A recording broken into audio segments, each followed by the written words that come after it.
Ya ayyuhalladzina amanu la tulhikum amwalukum wala auladukum an dzikrillah. Wahai orang-orang yang beriman, janganlah kalian dilalaikan karena harta dan karena anak dari mengingat Allah, dari melaksanakan sholat 5 waktu. Jadi kalau misalkan urusan anak, urusan harta lebih kita prioritaskan, dan urusan ibadah nantilah kalau sudah pensiun. Kalau belum pensiun nanti aja ya kan? Ngajinya nanti kalau sudah pensiun. Nah, pensiun ternyata sakit-sakitan Pak, akhirnya nggak jadi ngaji. Maka kalau ada kesempatan untuk berbuat baik, sekarang lakukan, jangan menunggu nanti. Kecil dimanja, muda foya-foya, kemudian tua kaya raya, mati masuk surga. Selamat datang di channel YouTube Cahaya Muhammadiyah. Bismillahirrahmanirrahim. Assalamualaikum warahmatullahi wabarakatuh.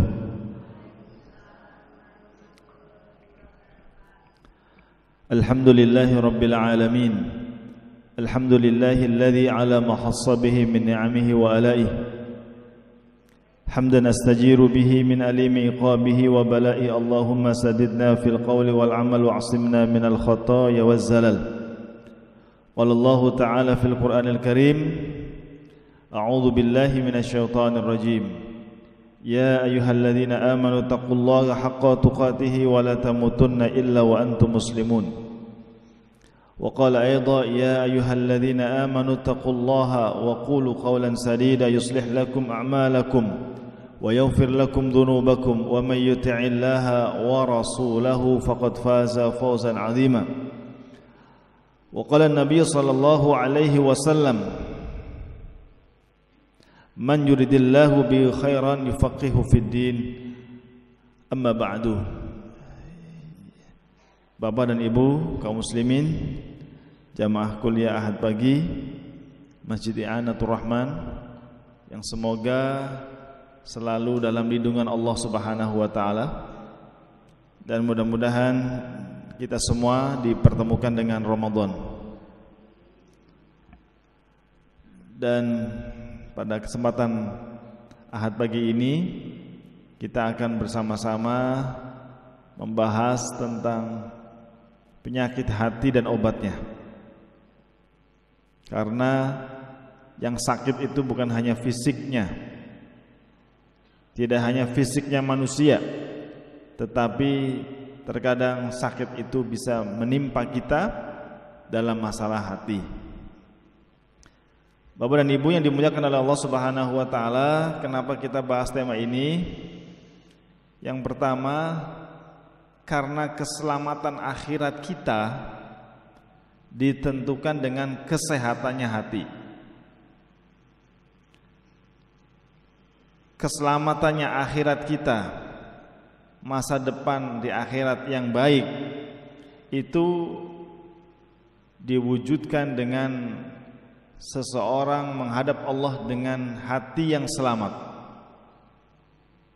Ketika hatinya penuh dengan kedustaan, maka akan diungkap oleh Allah Subhanahu wa taala dan akan dijadikan orang yang merugi. Maka kita perlu, selain kita memperbaiki mazhar kita, memperbaiki penampilan kita saat kita beribadah kepada Allah, ya kan? Kan diperintahkan mengambil pakaian yang terbaik yang kita miliki, pakaian yang bersih yang kita miliki, kita menghadap kepada Allah Subhanahu wa taala. Itu penampilan luar yang kita perhatikan. Tapi juga kita perlu kemudian membereskan urusan hati kita, Pak, saat ibadah yang kita tunaikan. Karena itu yang menentukan diterima atau tidaknya ibadah yang kita laksanakan. Banyak ibadah ketika hatinya tidak karena Allah Jalla wa'ala, maka akan tertolak karena tidak ikhlas kepada Allah. Apa saja penyakit-penyakit hati dan bagaimana tingkatan atau tahapan hati itu mati, insyaallah kita akan kupas pada kesempatan Ahad pagi kali ini. Bapak dan Ibu yang dimuliakan oleh Allah Subhanahu wa taala. Kalau kita punya tangannya sakit, nggak bisa ngapain. Nih, ini misalkan dari lengan kanan sakit, maka membawa barang apapun akan sakit, ya. Gendong anak sakit, gendong cucu sakit, untuk makan sakit. Kenapa? Tangannya sakit, fungsinya tidak berjalan. Kalau mata kita sakit,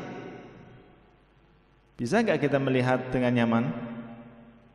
Naik motor sore-sore kena hewan kecil masuk ke mata, nyaman apa tidak? Tidak. Yang harusnya melihat jadi berkedip, perih karena mata kita sakit. Terkadang mata kita nggak sakit, tapi nggak ada cahaya, padam. Bisa nggak berfungsi? Tidak bisa berfungsi. Kita bisa melihat karena ada cahaya. Ada orang yang tahu itu ada cahaya, tapi memang karena matanya buta, maka tidak bisa melihat. Ya. Bapak dan Ibu yang dimuliakan oleh Allah Subhanahu wa taala, ketika kita sariawan mulut, ya, mulutnya penuh dengan luka, ngomong nyaman apa tidak? Tidak. Makan sambal nyaman apa tidak? Tidak. Makan enak nyaman apa tidak? Tidak. Kenapa? Mulutnya yang sakit. Kemudian Bapak dan Ibu yang dirahmati Allah SWT, kalau itu menimpa tubuh kita dari ujung kepala sampai ujung kaki, ya, misalkan orang naik kendaraan tabrakan, akhirnya masuk ke rumah sakit, dari ujung kepala sampai ujung kaki penuh dengan luka, maka juga fungsi-fungsi yang lain akan terganggu. Bagaimana kalau hati kita sakit? Sehat Ustaz, sehat fisiknya, tapi sakit hatinya. Hati saya sakit, itu bukan sakit, ya. Bapak dan Ibu yang dirahmati Allah SWT, orang yang hatinya sakit, ya, orang yang hatinya sakit itu ada indikasi-indikasi, Pak. Saya akan sebutkan. Wa maradul qalbi an yata'adzar alaihi ma khuliqalah. Jadi orang yang hatinya sakit, maka tidak akan berfungsi melaksanakan apa yang Allah tetapkan dari syariatnya. Jadi kalau orang sehat fisiknya, puasa Ramadan dia tidak puasa, kemudian sholat dikumandangkan azannya dia tidak hadir, kemudian yang lain punya kesempatan membaca Quran, dia tidak sama sekali baca Quran, yang lain membaca yang manfaat, dia justru membaca yang merusak, yang lain mengambil harta yang halal saja, mencari yang halal saja, dia malah menikmati pekerjaan yang haram, harta yang syubhat, harta yang haram. Sesungguhnya orang ini adalah orang yang hatinya sakit. Fisiknya sehat, hatinya sakit. Falamazzahu azaghallahu qulubahum. Kalau orang ini menyimpang dan menikmati penyimpangannya, satu, nggak apa-apa, dua, nggak apa-apa, tiga, nggak apa-apa, terus menerus, maka lama-kelamaan hatinya itu mati. Dan termasuk indikasi orang yang hatinya sakit melihat kemungkaran, pada dirinya, melihat keburukan dianggap biasa, itu tanda hatinya sakit. Ada orang minum khamar, anaknya minum khamar, anaknya terjerumus ke narkoba, anaknya terjatuh pada pergaulan bebas, anaknya kecanduan gadget, sholatnya amburadul, baca Qur'annya tidak bisa. Nah, ini orang yang bermasalah sebenarnya. Kok kita anggap biasa? Nggak apa-apa, orang lain juga seperti itu. Berarti pada diri kita ada penyakit yang menempel pada diri kita atau di hati kita, dan kita tidak menganggapnya itu masalah. Itu sebenarnya masalah. Dan ini akan beresiko, Pak. Akan beresiko ketika menghadap Allah Jalla wa'ala.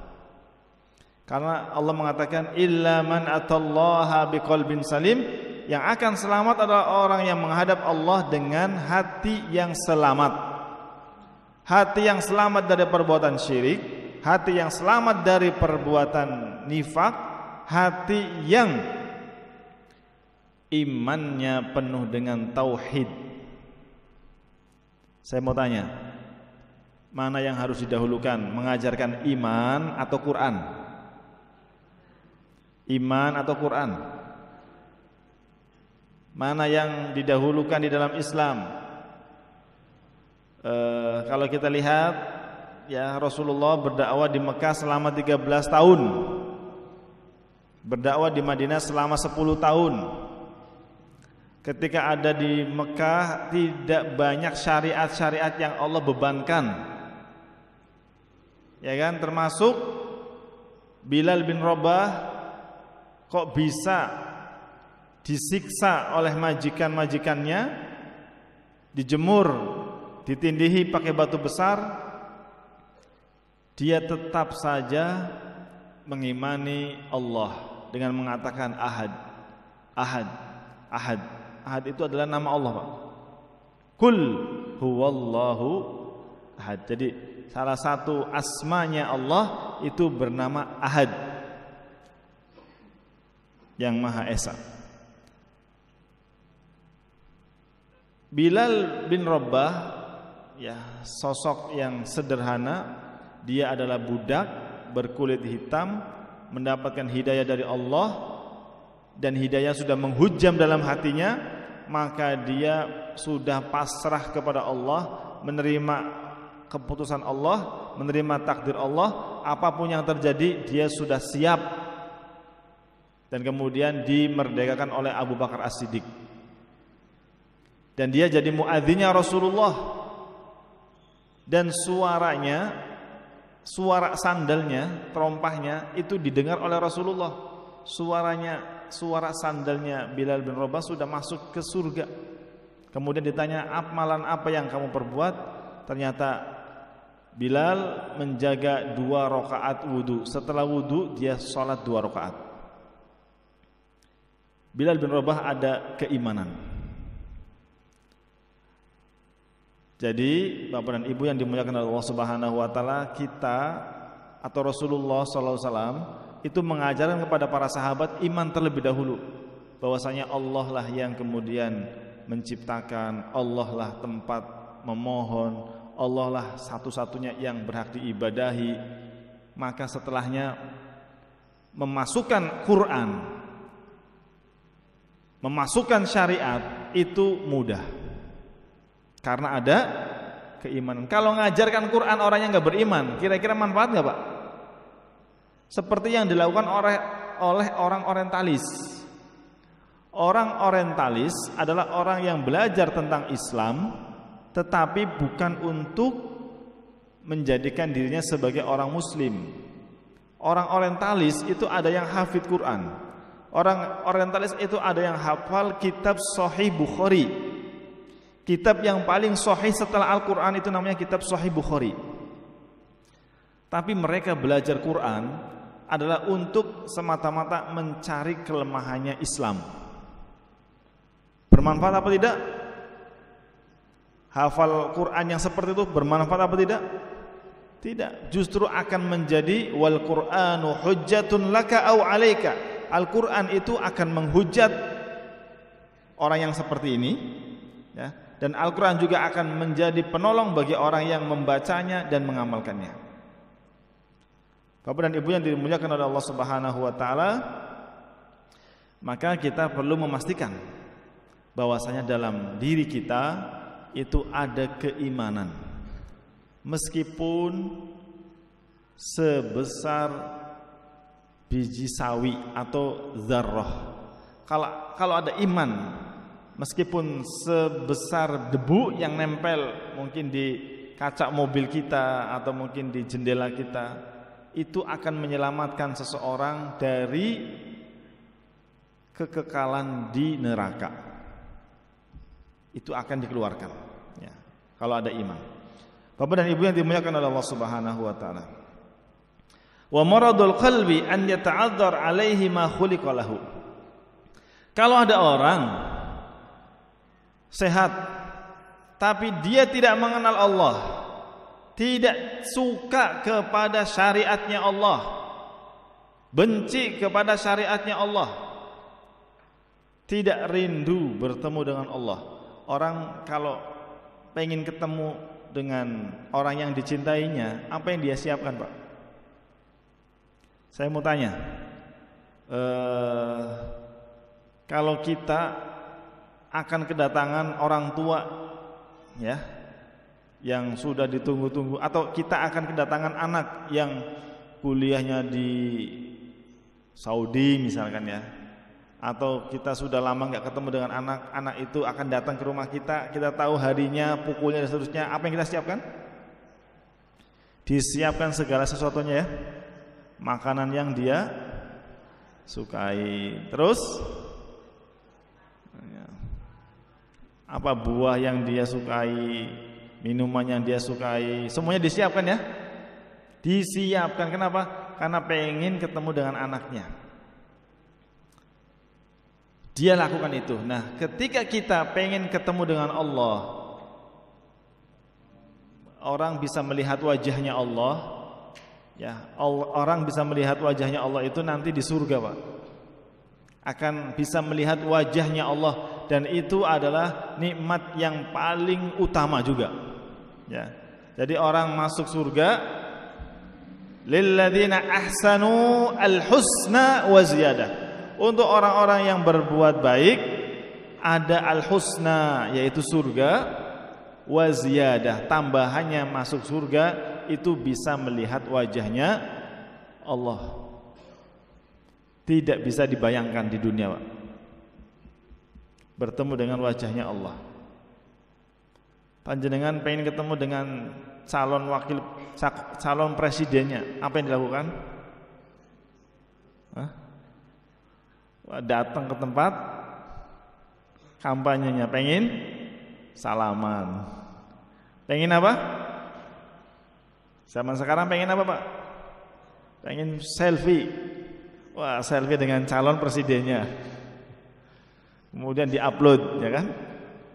Seperti itu.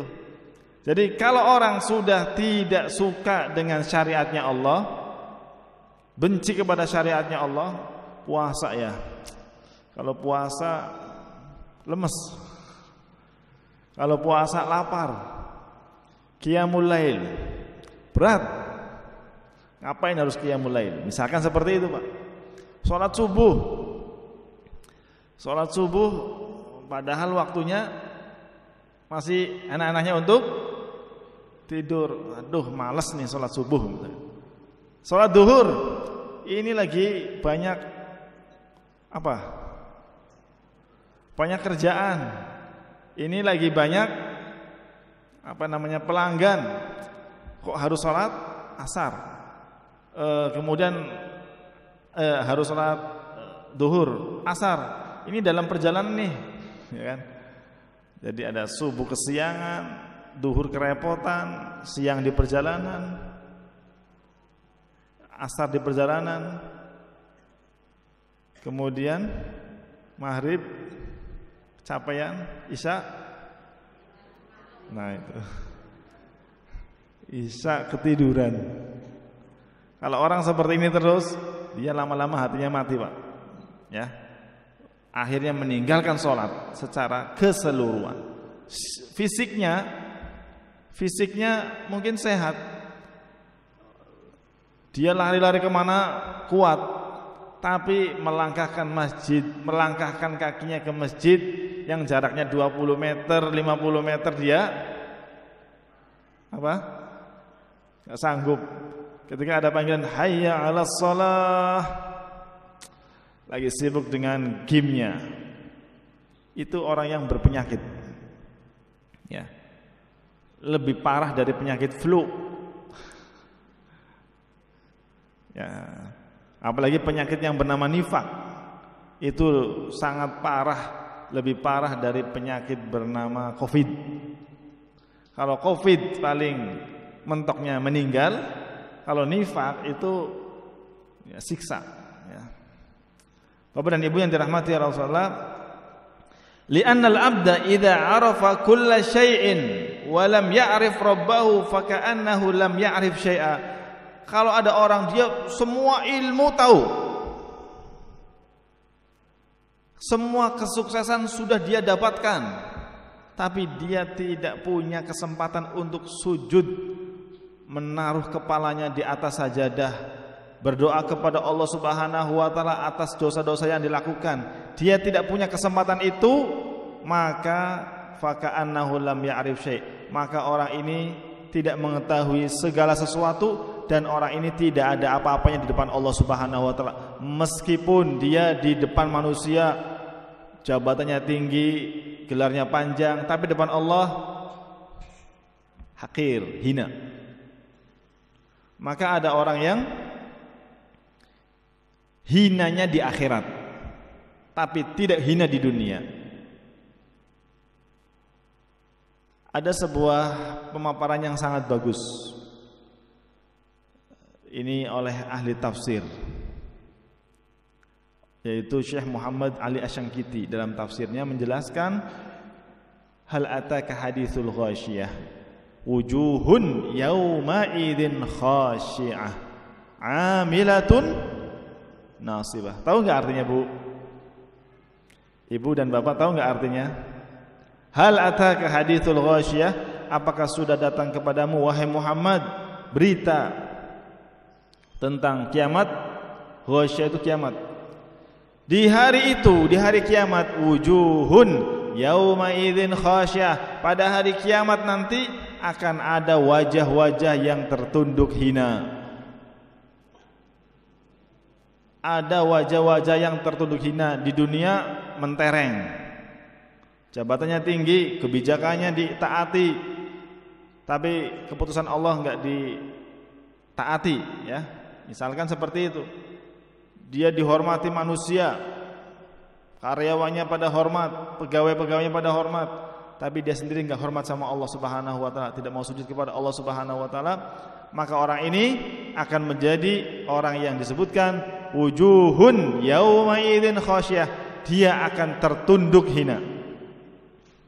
Amilatun nasibah, dia berbuat tapi hasilnya kosong, beramal tapi tidak diterima, karena ada kesyirikan, karena ada kemunafikan, dan ini karena hatinya tidak diselamatkan terlebih dahulu. Bapak dan Ibu yang dimuliakan oleh Allah Subhanahu wa taala, lebih pilih mana?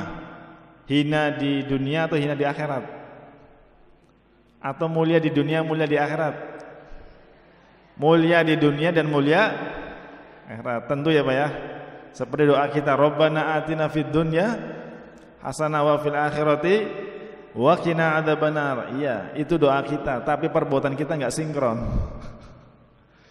Mintanya seperti itu, tapi perbuatannya, salatnya semaunya sendiri, salatnya sekiyengnya sendiri, ya. Kalau eling salat, kalau enggak eling enggak salat. Kalau orang beriman kepada Allah, Pak, saya tanya, saya sebutkan, kalau orang beriman kepada Allah, kira-kira berbuat dosa, dia mikir-mikir atau asal mengerjakan? Dia tahu nih Allah ngawasin. Ya kan? Salah satu poin iman kepada Allah berarti dia yakin Allah itu selalu mengawasi.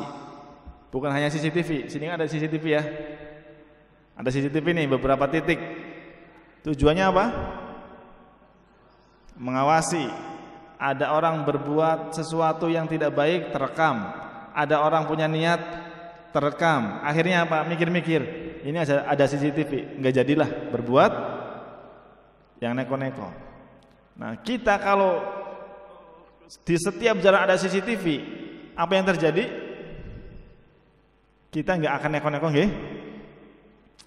Saya mau tanya dulu, kalau di Indonesia lampu merah itu sering diterjang atau ditaati? Hah? Diterjang, ya. Yang jawab berarti sering nerjang lampu merah ya. Kalau di Qatar, saya baru pulang dari Qatar. Kalau di Qatar, Bapak dan Ibu, nggak ada polisi. Polisinya ada di kantor-kantor lah, tapi tidak ada di perempatan jalan, nggak ada pos polisi, nggak ada. Jadi kalau ada mobil nerjang lampu merah, langsung ke potret, krek, langsung masuk sistem, dan sekali melanggar lampu merah, dendanya adalah 24 juta. 24 juta. Buang sampah nih, lagi naik mobil, seler, ya kan? Buang sampah, itu bayarnya 6 juta. Panjenengan punya mobil, nggak dipakai, ditaruh di halaman, ketahuan aparat atau terekam CCTV, dipakai, itu ada debunya saja bayar 1 juta. Ada debunya. Yang saya ceritakan ini adalah karena kami bertemu dengan salah satu imam dan muadzin dari Indonesia, dari Cakung. Dia punya kendaraan, harus pulang ke Indonesia selama 1 bulan. Tiba-tiba apa, ada surat harus bayar 1 juta. Kenapa? Karena mobilnya berdebu. Karena mobilnya berdebu, dan berdebunya itu bukan di pinggir jalan, Pak, di dalam rumah, di garasinya sendiri. Itu luar biasa. Maka kita ke sana itu nggak ada sampah-sampah numpuk, nggak ada. Bersih semuanya, laut pun bersih. Ya. Dan penduduknya hanya 2 juta. Kotanya lebih kecil dan hampir sama dengan Jakarta. 2 juta. Kalau Indonesia kan 220-an. Penduduk aslinya 400.000. Penduduk yang lain berarti dari luar negeri, pekerja dan seterusnya. Dan orang-orang Qatar itu adalah biasanya ketika bekerja di perusahaan ataupun di apa, dia sebagai kepalanya. Tidak ada yang karyawannya. Semuanya kepala. Kalau THR marbot masjid itu 0,5 miliar. Tukang sapu itu 10 juta. Mengalahkan PNS. PNS apa? PNS di Indonesia. Ya, luar biasa. Makanya kalau sudah bekerja di sana itu lupa Indonesia, Pak. Nggak mau pulang. Di sana saja, nggak mau pulang. Kalau anak kita diterima di fakultas sana, dapat beasiswa, ya, kalau di Madinah sekitar 3 jutaan, ya. Kalau di situ 8 kalinya. Sudah kuliahnya gratis, ya kan? Kemudian dapat uang saku 8 kalinya, berarti 1 bulan kurang lebih 24 juta. 8 kalinya, ya berarti 24 juta kira-kira. Itu bekerja, itu belajar di sana. Kalau Bapak dan Ibu punya anak mau sekolah, ya cari aja beasiswa. Tapi syaratnya tentunya adalah lolos seleksi. Bapak dan Ibu yang dimuliakan oleh Allah Subhanahu wa taala.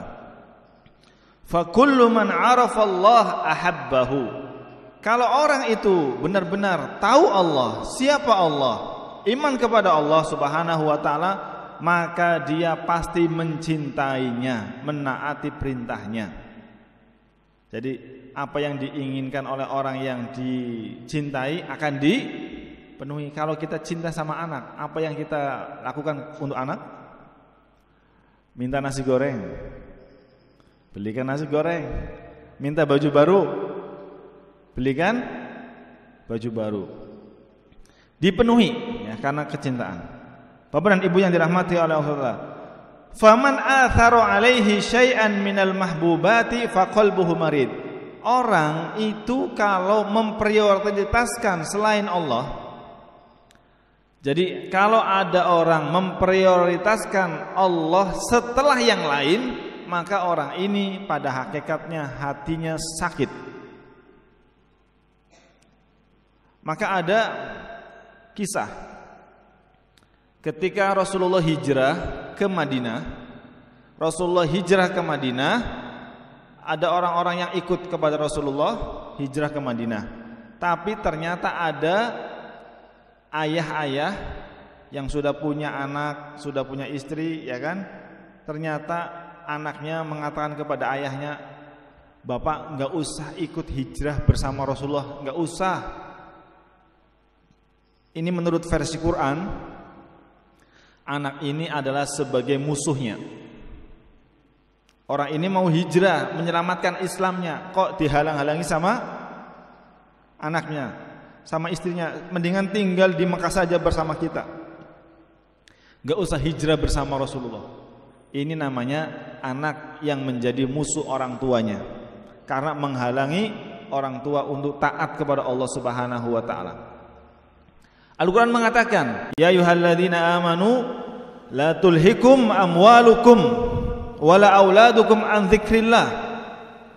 Wahai orang-orang yang beriman, janganlah kalian dilalaikan karena harta dan karena anak dari mengingat Allah, dari melaksanakan sholat 5 waktu. Jadi kalau misalkan urusan anak, urusan harta lebih kita prioritaskan, dan urusan ibadah nantilah kalau sudah pensiun. Kalau belum pensiun nanti aja ya kan? Ngajinya nanti kalau sudah pensiun. Nah, pensiun ternyata sakit-sakitan Pak, akhirnya nggak jadi ngaji. Maka kalau ada kesempatan untuk berbuat baik, sekarang lakukan, jangan menunggu nanti. Kecil dimanja, muda foya-foya, kemudian tua kaya raya, mati masuk surga. Kayaknya jauh ya Pak ya. Harus diupayakan. Wa alamatu dzalika annahu la tu'limuhu juruhatil qaba'ih. Jadi ini tanda ya Pak ya. Tanda hati itu sakit adalah dirinya melakukan perbuatan buruk atau ada keburukan yang ada di depannya, kanan kirinya, tidak merasa sakit, tapi menganggapnya biasa. Ada orang minum khamar, biasa. Ada orang hamil di luar nikah, biasa. Ada orang korupsi, biasa. Kemudian ada orang berbuat curang, ngambil harta, ngambil tanah, dan seterusnya, biasa. Tidak ada sedikit pun hati untuk menolak, mengingkari, dan seterusnya. Ini berarti hatinya sudah penyakitan. Ya, kalau penyakitan itu nanti lama-lama mati Pak. Wala yuji'uhu jahluhu bil haqqi wa aqaiduhu al batilah. Termasuk kalau orang itu merasa nyaman, saya itu sebenarnya bodoh dalam masalah akidah, tidak paham dalam masalah syariat, kok nyaman-nyaman saja, tidak tergerak untuk belajar lebih dalam dan lebih detail, berarti orang itu berpenyakit. Bapak dan Ibu, ini kalau tangan kita ya, ini ditusuk jarum, sakit nggak? Oke. Kalau ayam mati yang sudah disembelih, dimutilasi, sakit nggak? ayam mati, dimutilasi. Enggak ya? Karena sudah mati. Nah, kenapa kita sakit? Karena masih ada jaringan. Jaringannya masih hidup. Ya, ditusuk pasti merasakan sesuatu. Nah, hati yang sehat itu kemasukan sesuatu itu adalah akan ada dampaknya. Saya mau tanya Pak, ini botol air, ya, saya nggak promosi ya, ini aja lah. Ini gelas berisi air. Saya mau tanya, isi gelas ini apa saja? Air tok. Saya mau tanya, isinya apa? Air dengan udara. Betul ya? Ini kan airnya kelihatan. Yang kita minum itu air.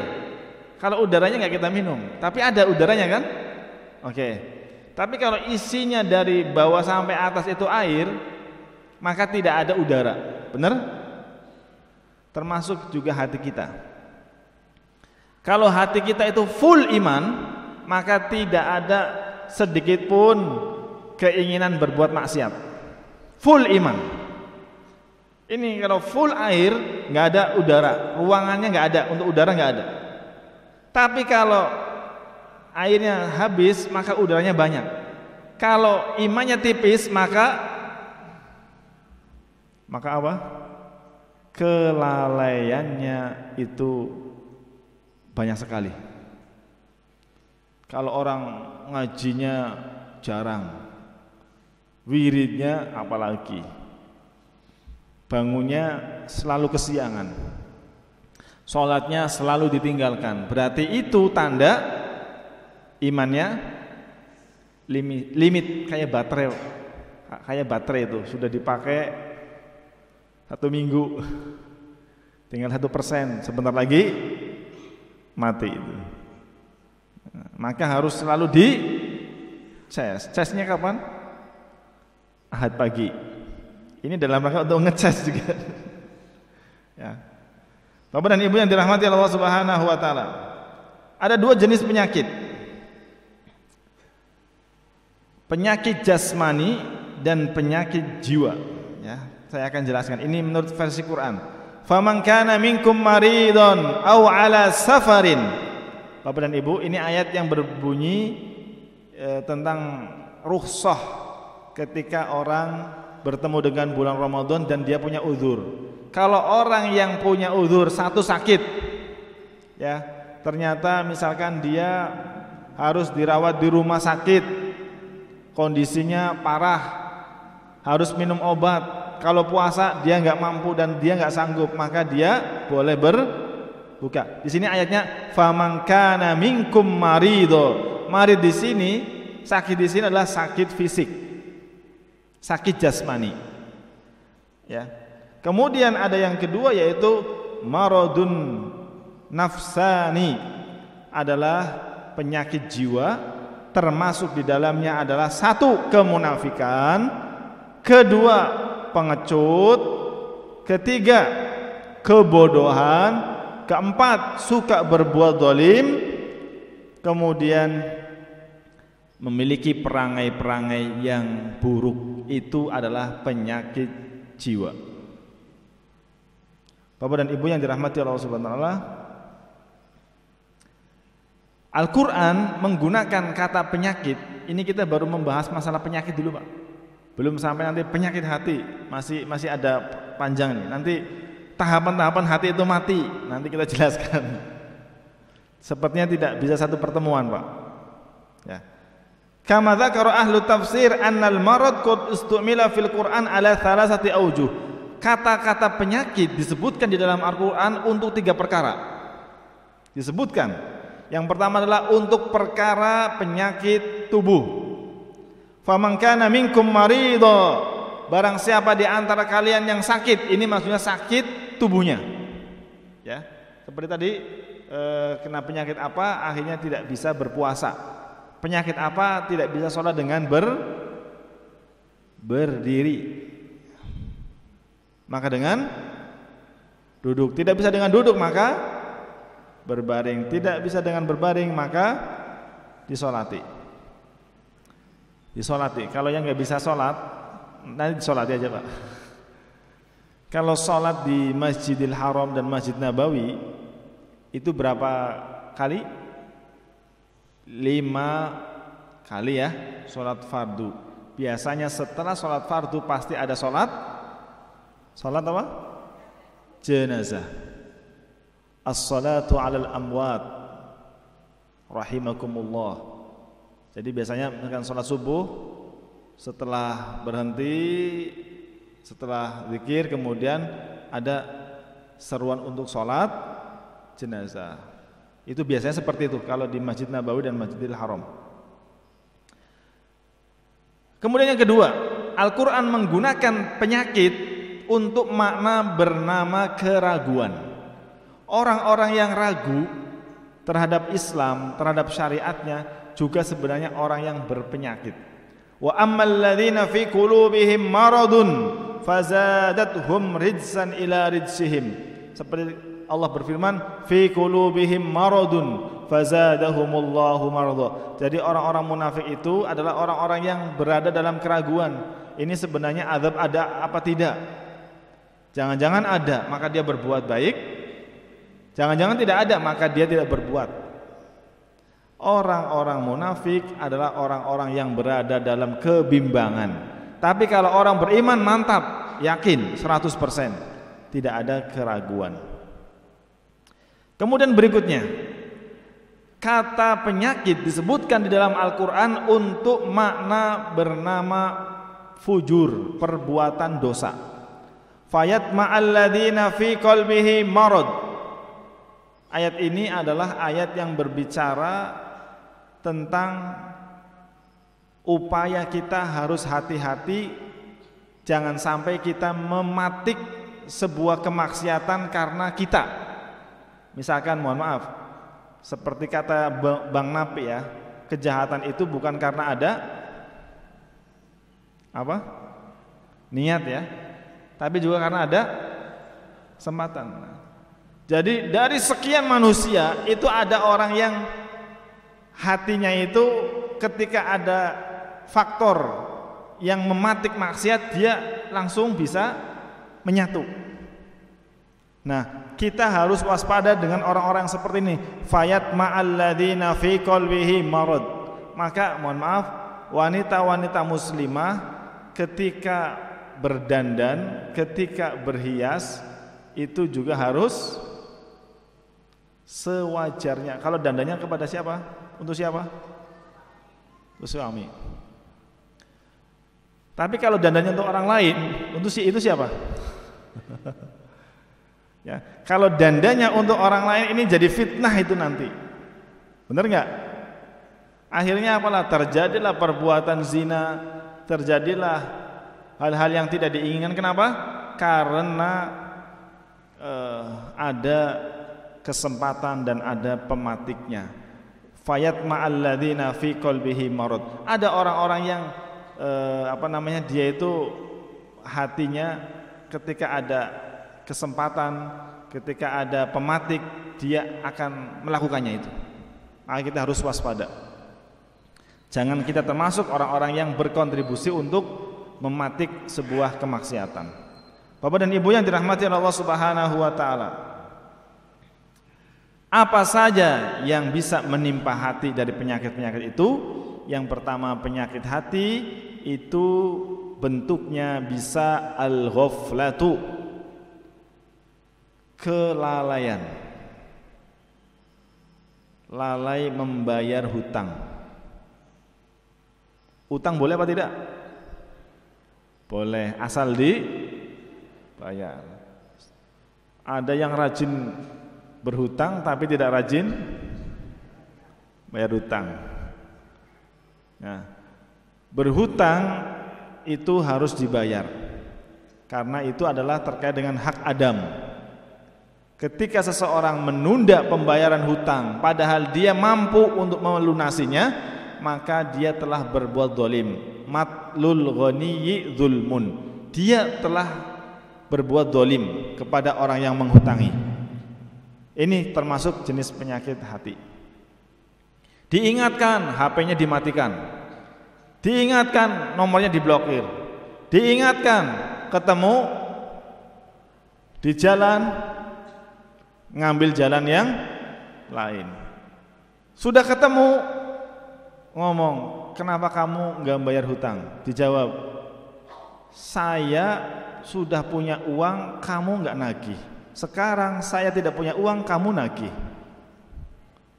Pokoknya selalu ada alasan. Intinya nggak mau bayar utang. Nah ini masalah Pak.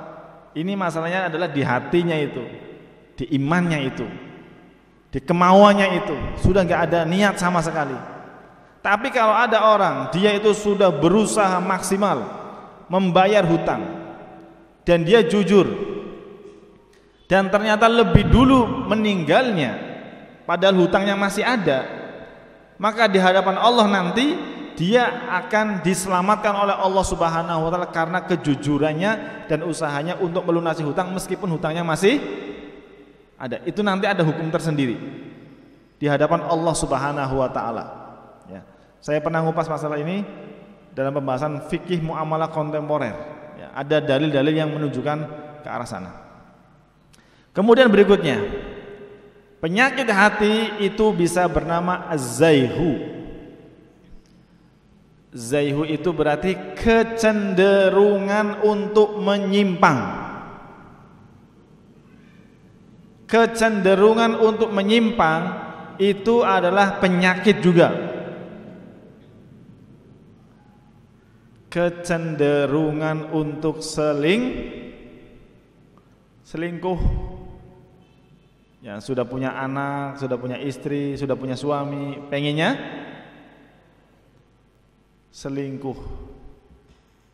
Ingat teman lamanya, ya kan? Jadi masalah. Maka kita harus hati-hati dengan hati. Karena hati itu apa? Hati dalam bahasa Arab namanya qalb. Li'annahu yataqallab. Karena bolak-balik, Pak.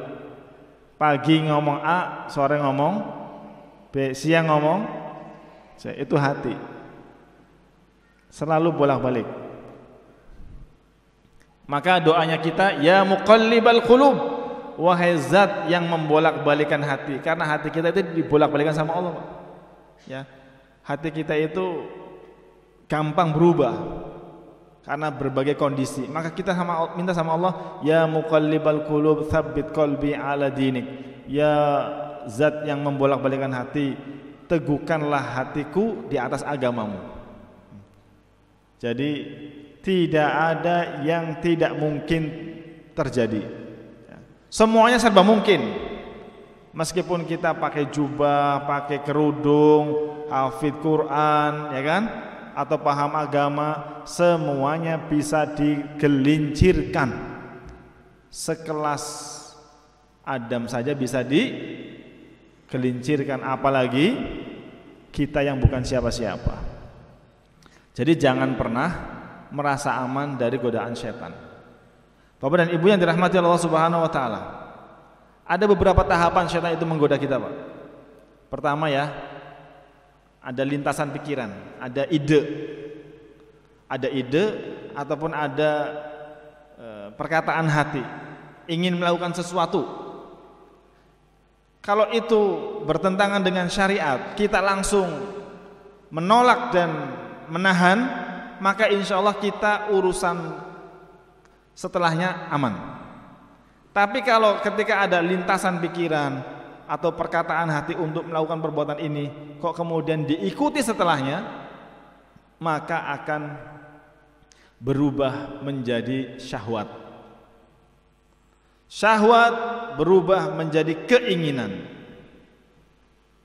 Keinginan berubah menjadi tekad. Kalau sudah menjadi tekad, itu sudah susah untuk dibendung. Ya.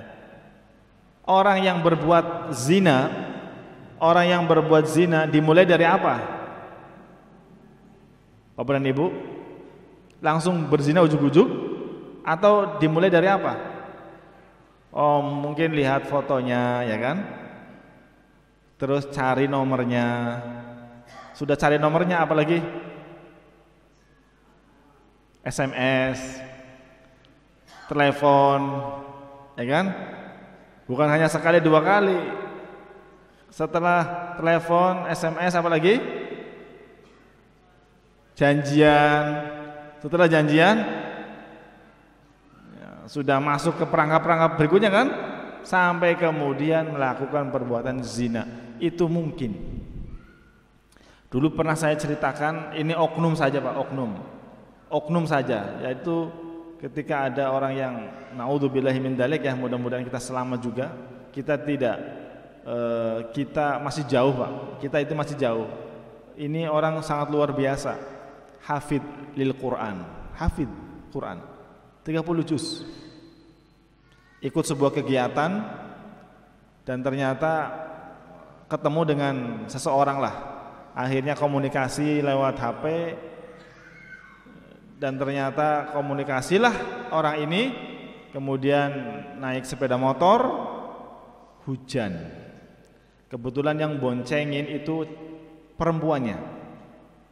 Hujan sehingga di sebuah tempat dan menginap. Dan terjadi apa yang terjadi. Setelah itu perempuannya sadar telah melakukan perbuatan zina, laki-lakinya juga sadar telah melakukan perbuatan zina. Hafid Quran. Jadi luar biasa Pak. Setannya itu kelas jenderal. Ya, kalau kita kan kelas apa? Kelas teri ya Pak. Kalau kelas teri saja tergoda, berarti imannya kita tipis Pak, ya, seperti kerupuk kalau disiram air. Nah nanti saat puasa kan setan-setan kelas kakap kan setan-setan kelas kakap itu nanti kan dibelenggu saat puasa. Yang ada setan-setan kelas teri. Kalau itu saja masih kita mudah digoda, berarti iman kita lemah banget itu Pak. Kan ada dalilnya. Ya. Bapak dan Ibu yang dimuliakan Allah Subhanahu wa taala, berikutnya adalah penyakit hati bernama al-qaswah, hatinya keras.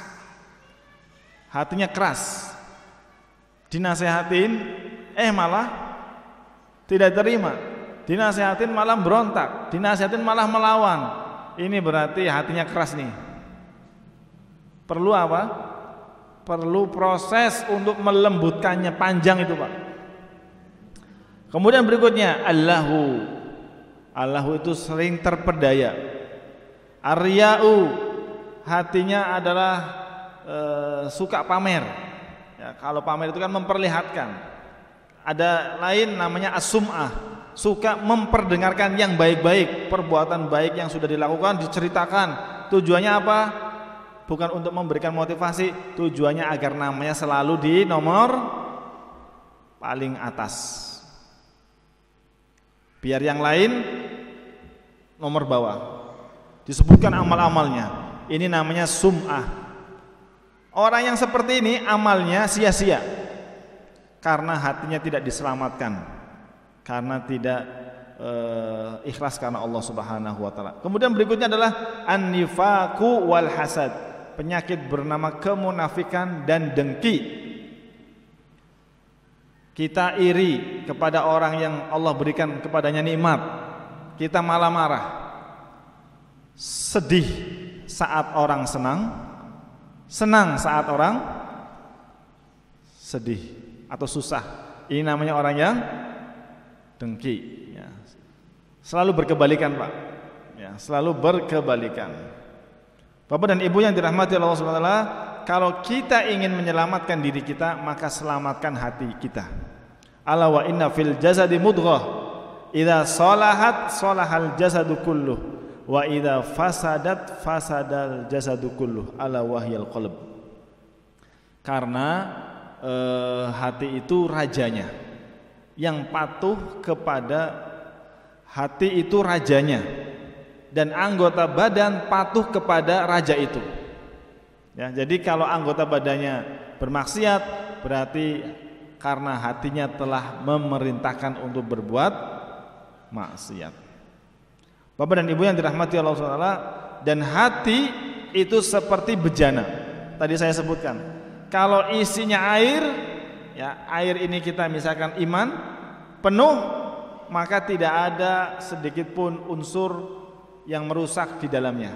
Tapi kalau sudah ada longgar, berarti ada bagian lain yang mengurangi kuantitas iman itu sendiri ataupun kualitas iman itu sendiri. Bapak dan Ibu yang dirahmati oleh Allah Subhanahu wa taala, dan hati kita itu bisa bersih kalau kita selalu bersihkan. Di antaranya adalah saat berbuat maksiat kita taubat kepada Allah, dan bisa juga hati kita selalu berkarat sebagaimana Allah mengatakan kalla bal rana ala qulubihim ma kanu yaksibun. Hati itu proses sampai ke mati, ya, itu tidak langsung mati, tetapi prosesnya adalah ada beberapa tahapan. Di antaranya adalah hati itu ingkar kepada Allah, hati itu menolak syariat Allah, hati itu enggan, jadi punya keengganan, enggan mendengarkan, enggan belajar. Dimulai dari keengganan, akhirnya menolak, dan sampai suatu saat akan menjadi hati yang mati. Kajian ini tidak bisa cukup satu kali pertemuan, Bapak dan Ibu, mohon maaf. Insyaallah nanti di pertemuan yang akan datang kita juga akan kupas, karena semua ibadah kita itu syaratnya dua, ikhlas, dan yang kedua mengikuti sunnah Rasulullah SAW. Ikhlas itu ditentukan karena hatinya kita selamat.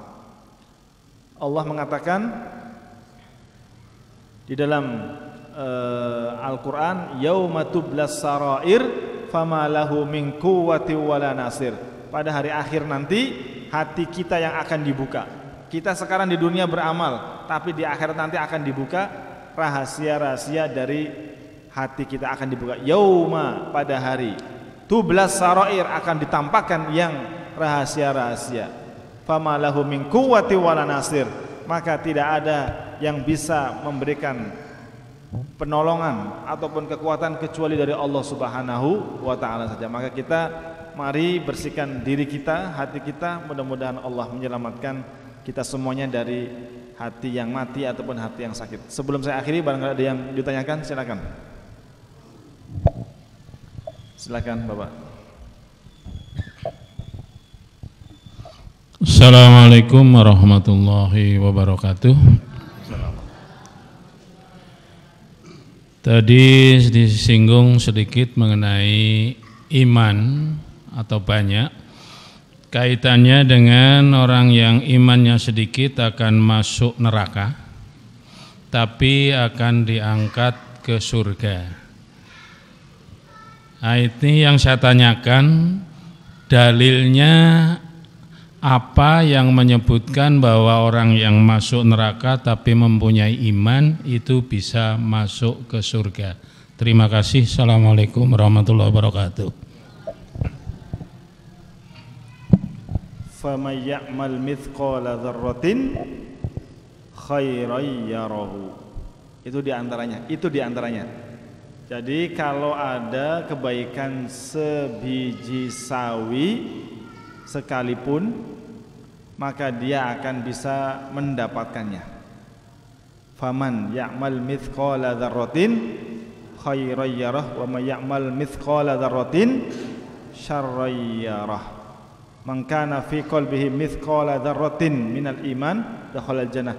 Siapapun orangnya, meskipun dia punya satu keimanan sebesar biji sawi, maka masuk surga. Tapi urutannya paling terakhir, ya, dosa-dosanya diproses terlebih dahulu, dia terakhir keluar dari neraka, terakhir juga masuk ke dalam surga. Melihat surganya sudah penuh, maka orang ini ketika baru dikeluarkan dari neraka Allah mengatakan idhab, silakan kamu pergi ke surga.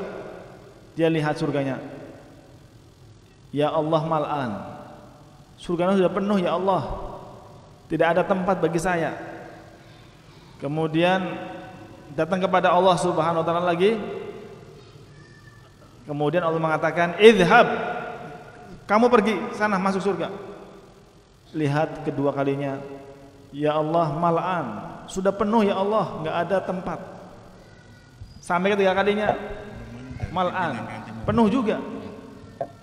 Maka kemudian dijelaskan bahwasanya bagian bagi orang yang terakhir keluar dari neraka dan terakhir masuk dalam surga adalah luasnya dunia dan seisinya. Ya, dunia dan seisinya itu yang paling terakhir dikeluarkan. Jadi makanya wala tamutunna illa wa antum muslimun, itu sangat penting. Itu sangat penting. Demikian dari kami. Kurang dan lebihnya mohon maaf. Billahi taufiq wal hidayah. Wassalamualaikum warahmatullahi wabarakatuh.